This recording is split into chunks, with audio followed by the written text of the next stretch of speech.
రీసెంట్గా అమెరికా అధ్యక్షుడు Donald Trump retaliatory tariffs వేసిన విషయం మనందరూ తెలిసిందే. మన మాజీ ఆర్బీఐ గవర్నర్ రఘురామ్ రాజన్ గారు ఏమన్నారు తెలుసా?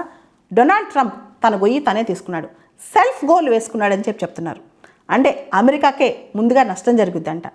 అమెరికాలో ఇప్పుడు ఈ టారిఫ్స్ వల్ల వస్తువుల రేట్లు పెరిగిపోతాయి. ఎందుకంటే ఏ వస్తువు అమెరికాకి వెళ్ళాలన్నా రేట్లు పెరిగిపోయాయి. 10 to 15% టారిఫ్స్ వేస్తున్నాడు కాబట్టి అమెరికన్ కన్సూమర్స్ మొదట నష్టం చవి చూస్తారు.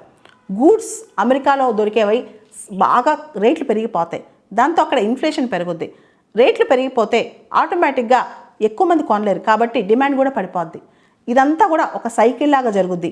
డొనాల్డ్ ట్రంప్ షార్ట్ రన్లో తన నష్టం తనే చేసుకున్నాడని చెప్పి రఘురామ్ రాజన్ గారు చెప్పారు. ఇక్కడ ఇండియా ఎక్స్పోర్ట్స్ ఉన్నాయి అనుకోండి, ఇండియా పైన కూడా టారిఫ్స్ వేశాడు. మన దగ్గర నుంచి అక్కడికి వెళ్ళేవి ఎక్స్పోర్ట్స్ తగ్గిపోతాయి. తగ్గిపోయినప్పుడు ఆ నష్టం ఇండియాకి మాత్రమేనా? ఒకవేళ కనుక ఇండియన్ గూడ్స్ కన్నా ఇతర దేశాల గూడ్స్ చీప్గా దొరికితే ఇండియాకి మాత్రం నష్టం జరుగుతుంది. కానీ రిటాలియేటరీ టారిఫ్స్ ఇండియాకి ఒక్క దేశానికి కాదు, చాలా దేశాలకు వేశాడు కాబట్టి ఇండియాకి ఒక్కదానికి నష్టం ఉండదు, చాలా దేశాలకి నష్టం జరుగుద్ది.